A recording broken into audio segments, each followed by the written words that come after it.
dari KI provinsi terhadap ketidakkonsistenan gitu ya Pemprov Jatim terhadap program cetaknya sendiri.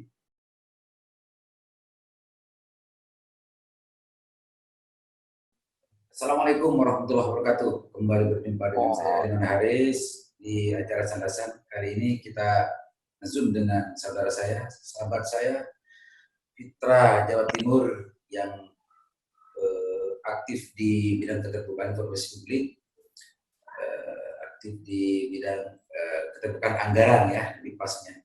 Assalamualaikum, Pak Ketua. Waalaikumsalam, Pak Bos.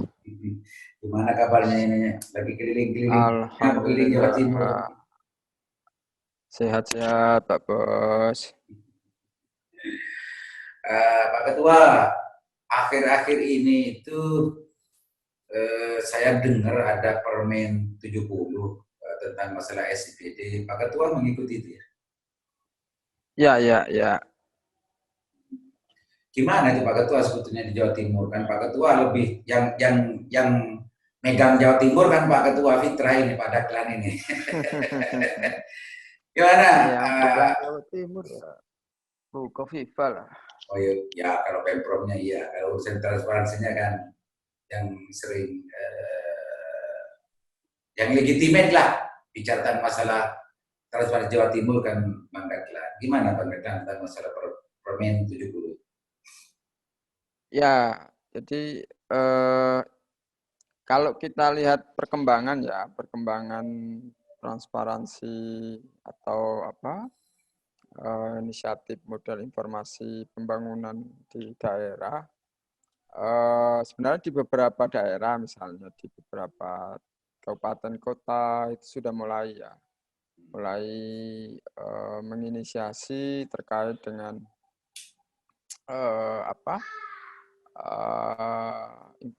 keterbukaan informasi melalui sistem informasi pembangunan daerah.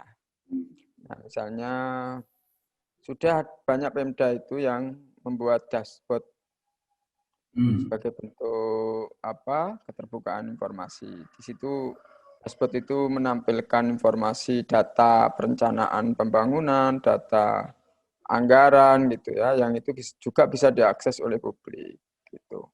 Nah, kalau kita merujuk di Permen 70 di tahun 2019 itu memang sebenarnya ini sebagai payung hukum bagi pemerintah daerah untuk mengimplementasikan adanya sistem informasi pembangunan daerah. Nah, bicara dalam konteks Jawa Timur, sebenarnya karena kalau merujuk permen itu kan provinsi itu harusnya dia memberikan semacam pembinaan kepada pemerintah kabupaten kota. Gitu. Nah, cuman sayangnya di tingkat provinsi sendiri sistem informasi pembangunan daerah secara spesifik informasi tentang data-data pembangunan, data-data perencanaan, terutama data anggaran itu masih belum tersedia ya. Belum tersedia gitu loh. Jadi kita bisa lihat nih. Bahkan Pak Ketua, ada bocoran ya tadi dari salah satu aktivis di Jawa Timur yang berasal dari Bangkalan. Ada surat dari Pemprov dan juga dari Ketua DPRD untuk minta kepada Mendagri agar menunda pemberlakuan Permen 70 itu. Ini apa respon dari Pak Ketua kalau begini? Nah, kalau itu benar, sebenarnya itu cukup disayangkan ya, karena SIPD ini kan sebenarnya salah satu bentuk afirmatif kebijakan bagaimana memenuhi hak-hak publik terhadap informasi pembangunan dan anggaran yang dikelola oleh pemerintah daerah.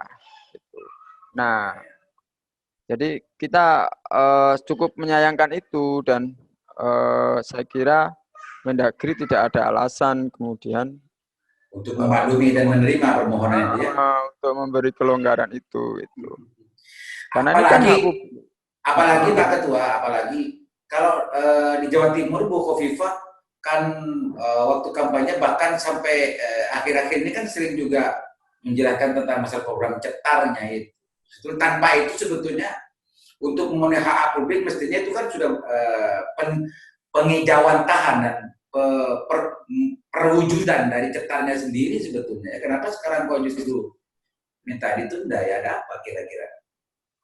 Ya, jadi menurut saya itu mengingkari ya sebenarnya kalau kita lihat di RPJMD yang disusun oleh Pemprov itu, jadi salah satu program prioritasnya itu kan meningkatkan pelayanan dengan responsif, transparan gitu ya, dan akuntabel, cepat gitu ya. Artinya kan di situ bahwa transparan itu dimaknai bahwa semua itu terbuka, bisa diakses oleh publik gitu. Nah, sehingga kalau itu benar ada surat permintaan penundaan, nah ini sebenarnya patut untuk dipertanyakan.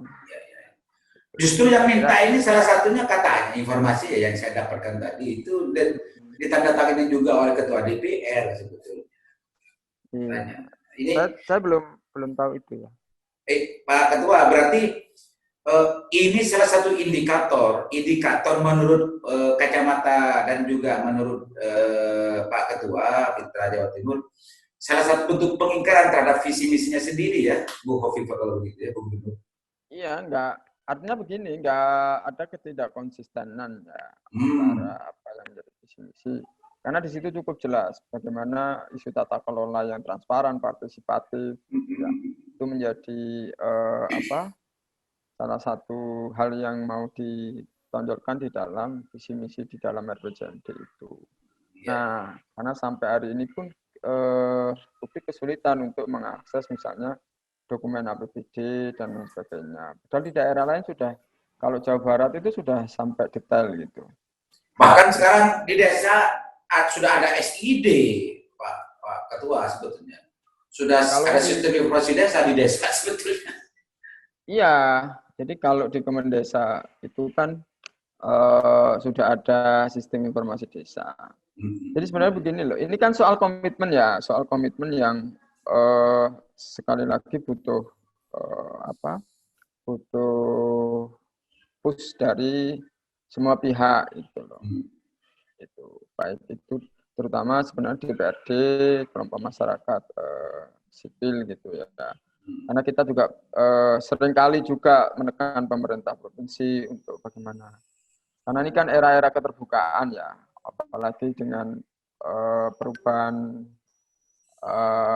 zaman sekarang. Jadi pemerintah itu kan dituntut untuk cepat, gitu ya, dengan mau nggak mau harus beradaptasi dengan keberadaan teknologi informasi. Teknologi digital sekarang. Pak Ketua, di Jawa Timur itu sebetulnya Komisi Informasi sudah dibentuk tahun 2010-an. Dan fungsi dari Komisi Informasi ini sebetulnya adalah melaksanakan Undang-Undang 14 tentang masalah keterbukaan informasi publik. Pernah dengar nggak Pak Ketua sebagai aktivis yang bergelut di urusan isu keterbukaan ini tentang masalah sikap dari KI Provinsi terhadap ketidakkonsistenan gitu ya, Pemprov Jatim terhadap program cetarnya sendiri? Ya, kalau kita lihat namanya ya, Komisi Informasi itu jadi hanya memang tugas utamanya dia kan sebenarnya menyelesaikan sengketa. Menyelesaikan sengketa antara masyarakat dengan penyedia informasi itu. Nah, kalau penyediaan informasi itu kan tugasnya pemerintah, badan publik termasuk pemerintah daerah atau kabupaten kota dan pemerintah provinsi gitu. Sehingga memang Komisi Informasi sendiri lebih banyak untuk mengurusi sengketa-sengketa informasi itu. Dan kita belum lihat sih sebenarnya. Artinya Pak Ketua belum melihat sikap dari Komisi Informasi terhadap tidak konsistensinya Pemprov Jatim terhadap keterbukaan informasi publik. Meskipun memang tugasnya Pak Ketua, memang untuk penyelesaian sengketa itu tugas, tapi fungsi karena saya sendiri dulu pernah menjadi komisioner KI gitu ya. Tapi fungsi memang pelaksanaan Undang-Undang 14 Pak Ketua. Artinya Komisi Informasi itu sebetulnya melekat ada sebuah kewajiban ketika ada sesuatu yang dianggap menutup-nutupi hak-hak publik termasuk informasi, di luar tugasnya untuk menyelesaikan sengketa informasi, memang harus ada dorongan sebetulnya dari KI untuk bagaimana badan publik dalam konteks nomenklatur Undang-Undang 14 itu betul-betul transparan. Kalau ke pemerintah daerah, kabupaten kota, saya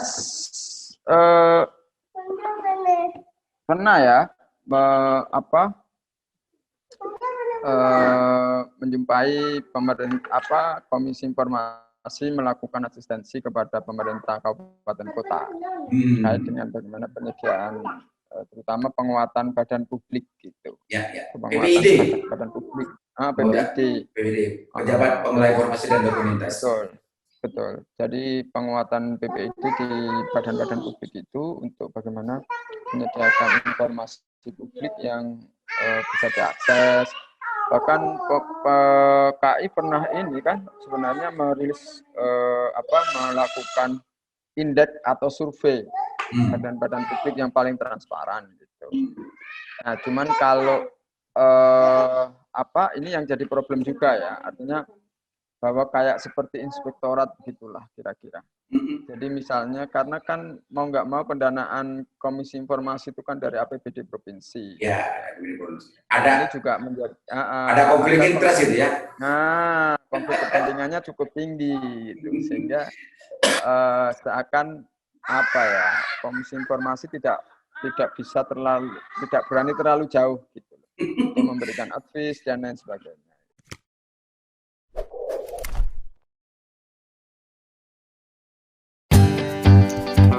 Sebagai sebuah media online, Lingkar Jatim memiliki dua produk utama. Website untuk karya jurnalistik berbasis tulisan, dan YouTube sebagai media konten jurnalis audio visual. Untuk website, para calon mitra kerja bisa memanfaatkan advertorial tulisan dan banner web guna melakukan berbagai promo, baik itu produk, program kerja, ucapan selamat, dan sebagainya. Adapun secara audio visual, promo bisa dilakukan berupa iklan display dan video komersial.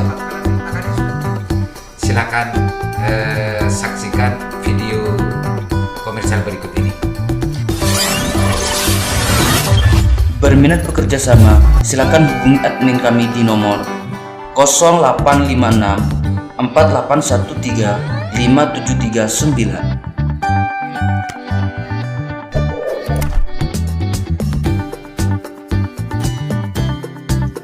Ketua, sebetulnya kalau bicara masalah aturannya, Komisi Informasi itu sebetulnya lembaga mandiri dan independen sebetulnya. Ya, betul. Cuma memang masalah keuangannya memang pemerintah terkait, Pemprov kalau kayak provinsi dan Pemda kalau itu KI daerah sebetulnya. Ya. Nah, mestinya kalau memang betul-betul komisioner KI itu adalah pribadi-pribadi yang kredibel, pribadi-pribadi yang integritas, pribadi-pribadi yang memang betul-betul berkomitmen untuk bagaimana membangun keterbukaan informasi publik, mestinya tidak terbebani dengan itu semua, Pak Ketua. Pak Ketua sebagai aktivis terpelaci bagaimana? Ya idealnya begitu, Pak. Idealnya memang harusnya begitu. Cuman kan itu tadi konflik kepentingannya cukup tinggi gitu ya.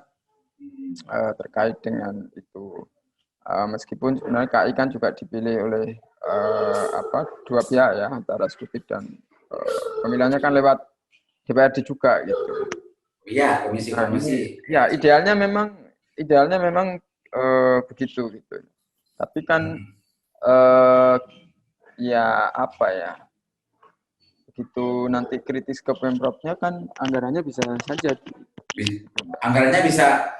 Sebetulnya gini Pak Ketua, Pemprov itu berkewajiban, Pemda itu wajib hukumnya untuk bagaimana membackup kinerja dan juga program-program yang berhubungan dengan KKI-an.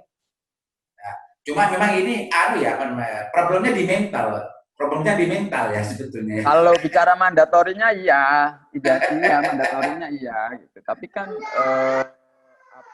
kemarin dulu kan sempat ribut juga soal begitu misalnya nomenklaturnya saja tidak sesuai kan Pemprov sudah punya alasan untuk tidak mencairkan anggaran KAI kan waktu itu gitu loh. Iya, Kan betul. sebenarnya soal saya lebih menyorot soal komitmen terhadap bagaimana tata kelola informasi di Jawa Timur gitu. Artinya dengan kata lain, informasi yang Pak Ketua Fitra ini dengar bahwa sempat ada ini itu dari Pemprov terhadap alokasi anggaran KAI itu, ini salah satu bukti bahwa ada ketidakinginan ya, ada ketidakinginan sebetulnya Pemprov itu untuk terbuka sebetulnya kalau itu. Bisa dikatakan begitu Pak Ketua ya? Ya, ada tahapan-tahapan. Kalau kita lihat di Permendagri itu kan memang ada tahapan-tahapan juga kan di Undang-Undang Informasi juga ada tahapan-tahapan bagaimana merencanakan data, penyusunan collecting data, kemudian penunjukan wali data dan lain sebagainya itu.